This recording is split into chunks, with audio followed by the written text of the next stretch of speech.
Middle Discourses 31. The shorter discourse at Gosiṅga. So I have heard. At one time the Buddha was staying at Nandiya in the brick house. Now at that time the venerables Anuruddha, Nandiya, and Kimbila were staying in the South Forest Park at Gosiṅga. Then in the late afternoon, the Buddha came out of retreat and went to that park. The park keeper saw the Buddha coming off in the distance and said to him, "Don't come into this park, ascetic. There are 3 gentlemen staying here whose nature is to desire self-knowledge. Do not disturb them." Anuruddha heard the park keeper conversing with the Buddha and said to him, "Don't keep the Buddha out, good park keeper. Our teacher, the Blessed One, has arrived." Then Anuruddha went to Nandiya and Kimbila and said to them, "Come forth, venerables, come forth. Our teacher, the Blessed One, has arrived." Then Anuruddha, Nandiya, and Kimbila came out to greet the Buddha. One received his bowl and robe, one spread out a seat, and one set out water for washing his feet. The Buddha sat on the seat spread out and washed his feet. Those venerables bowed and sat down to one side. The Buddha said to Anuruddha, "I hope you're keeping well, Anuruddha and friends. I hope you're all right. And I hope you're having no trouble getting alms food. We're keeping well, Blessed One, we're getting by. And we have no trouble getting alms food. I hope you're living in harmony, appreciating each other, without quarreling, blending like milk and water, and regarding each other with kindly eyes. Indeed, sir, we live in harmony like this. But how do you live this way? In this case, sir, I think I'm fortunate, so very fortunate, to live together with spiritual companions such as these. I consistently treat these venerables with kindness by way of body, speech, and mind, both in public and in private. I think, why don't I set aside my own ideas and just go along with these venerables' ideas? And that's what I do. Though we're different in body, sir, we're one in mind, it seems to me." And the venerables Nandiya and Kimbila spoke likewise, and they added, "That's how we live in harmony, appreciating each other, without quarreling, blending like milk and water, and regarding each other with kindly eyes. Good, good, Anuruddha and friends. But I hope you're living diligently, keen, and resolute." Indeed, sir, we live diligently. But how do you live this way? In this case, sir, whoever returns first from alms round prepares the seats, and puts out the drinking water and the rubbish bin. If there's anything left over, whoever returns last eats it if they like. Otherwise they throw it out where there is little that grows, or drop it into water that has no living creatures. Then they put away the seats, drinking water, and rubbish bin, and sweep the refectory. If someone sees that the pot of water for washing, drinking, or the toilet is empty, they set it up. If he can't do it, he summons another with a wave of the hand, and they set it up by lending each other a hand to lift.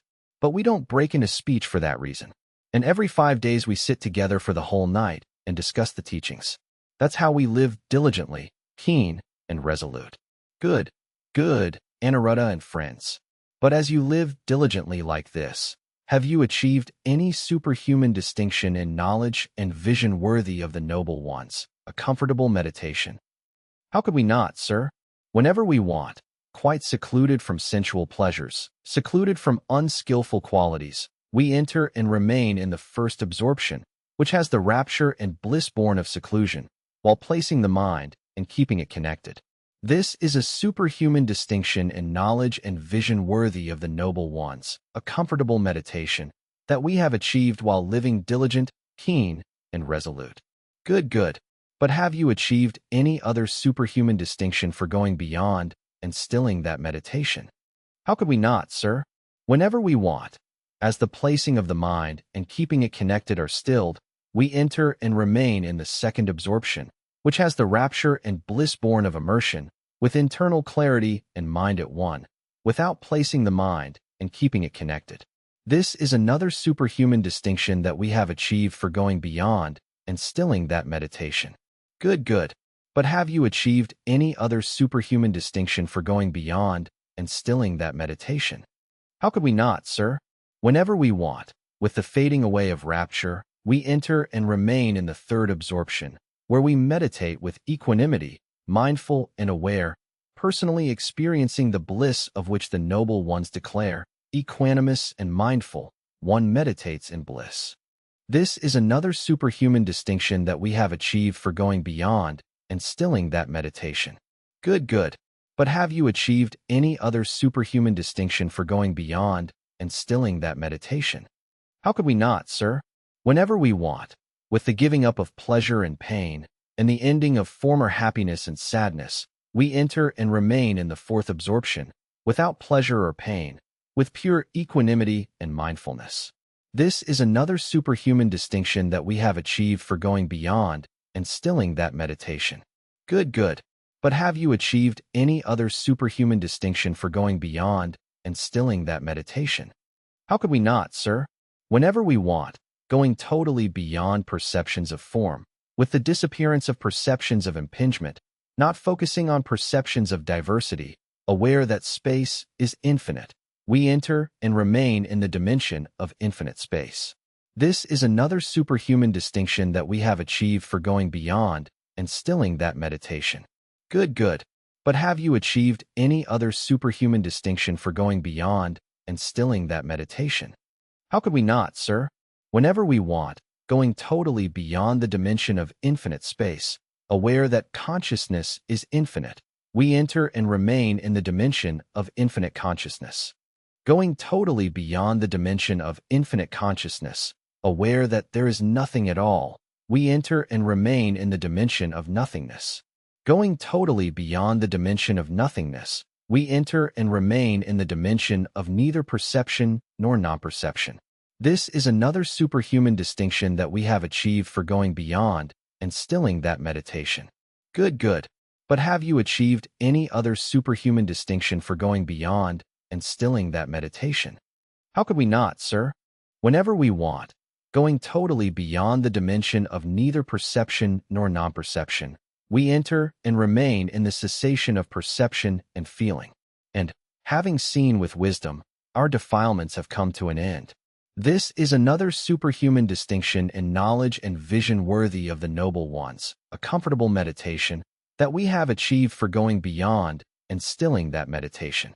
And we don't see any better or finer way of meditating comfortably than this. Good, good. There is no better or finer way of meditating comfortably than this.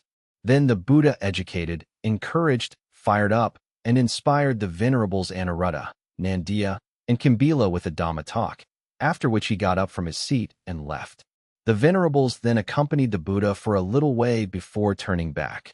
Nandiya and Kimbila said to Anuruddha, "Did we ever tell you that we had gained such and such meditations and attainments, up to the ending of defilements, as you revealed to the Buddha?"